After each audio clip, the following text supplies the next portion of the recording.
Nosso Oeste com você e hoje aqui com o professor Danilo, da veterinária, do curso de veterinária, departamento de agronomia. Ciências agrárias e ambientais. Né? Pronto, maravilha. Professor Danilo, aí a onda é a seguinte, o senhor não trabalha com pets, gatinhos, cachorrinhos, ou pelo menos cavalos e vacas. O senhor trabalha com o que mesmo? Então, a minha área de atuação são animais silvestres, animais selvagens. Uau! Onça, tipo isso? Tipo isso, tipo onça, tipo porquinho da Índia, tipo coelho, tipo jabuti, tipo cobra. Então isso quer dizer que se alguém tiver uma jararaca doente em casa, que não vai acontecer exatamente Tomara. assim, né? Tomara. Traz aqui para o hospital e aí o senhor aqui é o veterinário acionado, é assim? Exatamente. Um bicho preguiça que eventualmente as pessoas... Ih, nossa, tá machucado, foi atropelado. É aqui que traz? É aqui que traz. E aí, professor, como é que isso acontece no dia a dia aqui do hospital? Bom, então o serviço de atendimento de animais silvestres, né? Ele foi implementado no hospital a partir de 2017, 16, por aí. Então, um pouquinho recente. E eu cheguei na UESC em 2018. No primeiro momento, né, a primeira iniciativa que eu tive foi de fazer um acordo com o INEMA, né, que é o órgão responsável pela fauna. Né? Então, nós criamos um termo de cooperação técnico, né? O famoso, eles chamam de TC, termo de cooperação técnica, né? TCT, alguma coisa assim. E a partir desse termo, né, que na verdade é um auxílio, nós temos o recurso humano, vamos dizer assim, e eles são os detentores da fauna silvestre. Então nós fizemos um acordo para auxiliar nos cuidados de saúde desses animais silvestres. Essa é uma forma com que esses animais chegam até o hospital veterinário. E nós temos o que a gente chama de pet não convencionais. Né? Então não são os pets, não são os gatinhos, o cavalinho, o cachorrinho. São aqueles que são diferentes disso. Então, por exemplo, um coelho, um jabuti, um porquinho da Índia, esses são considerados pets não convencionais. Um passarinho. Entendi. Né?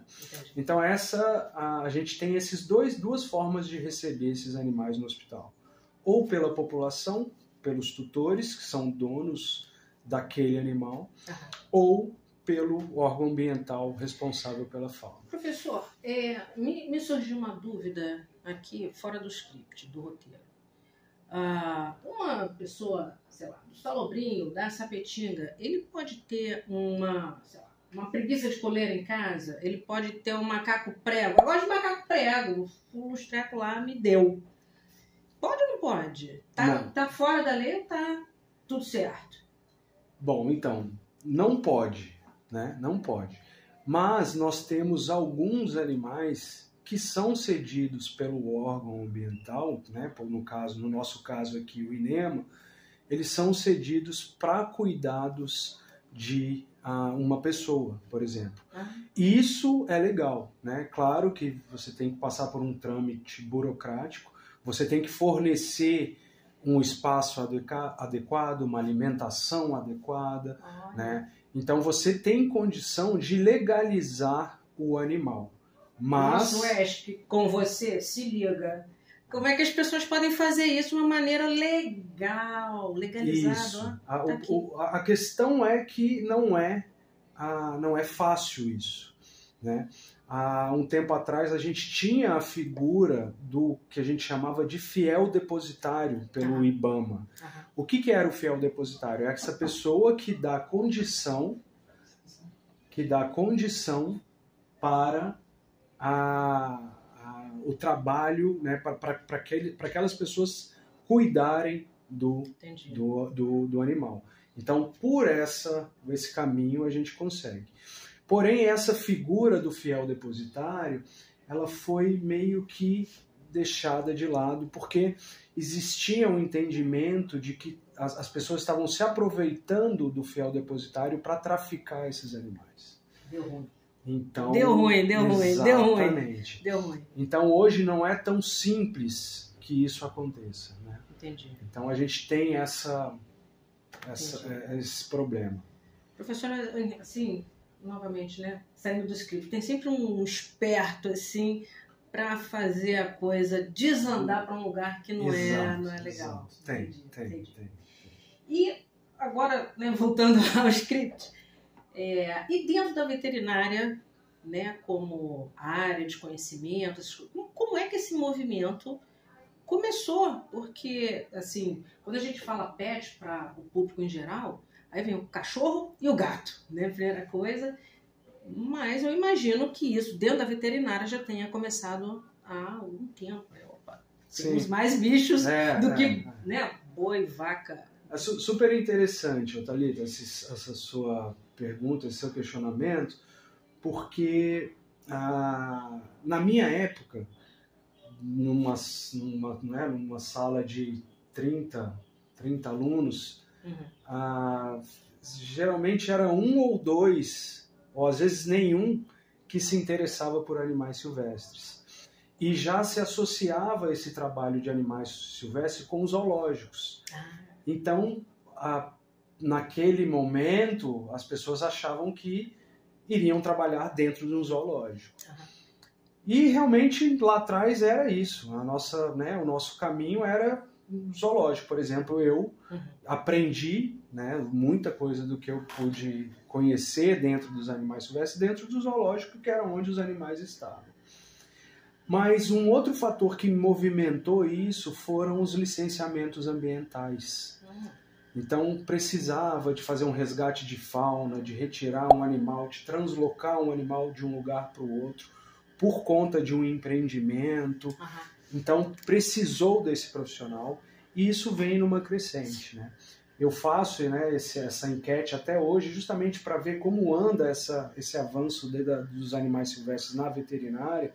E hoje você encontra numa sala de aula pessoas que estão entrando no curso de veterinária, você encontra 7, 10 que já têm esse interesse em animais silvestres. Então, eu acho que a instituição, seja ela pública e privada, ela tem que absorver essa demanda, né? E a UESC, lá em 2016, teve que absorver esse profissional que hoje eu me encontro aqui. Então, por exemplo, aqui dentro da universidade a coisa foi, né, mais estruturada por volta de 2016. E dentro da veterinária, então, a gente está falando de 20, 30 anos atrás, é isso? Sim, exatamente. É extremamente recente, né? Extremamente recente.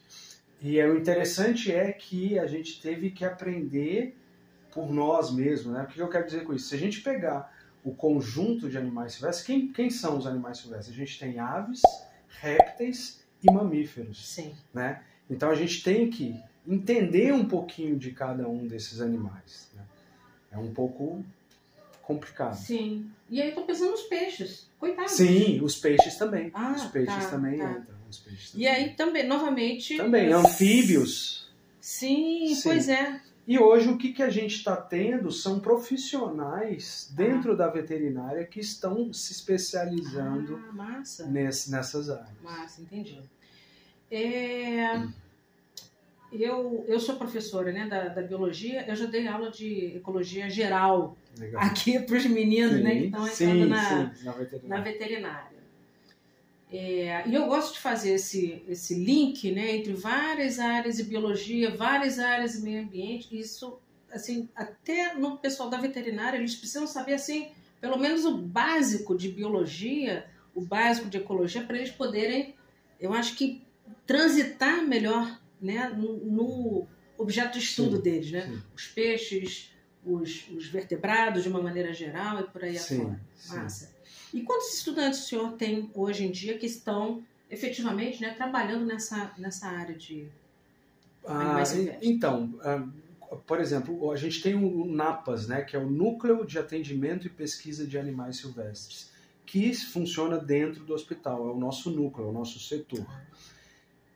Nós temos mais de 30 estagiários dentro do setor. Né? Por quê? Porque nós internamos alguns animais, e principalmente os animais do INEMA, os animais que não têm tutor. Com tutor nós não fazemos internamentos.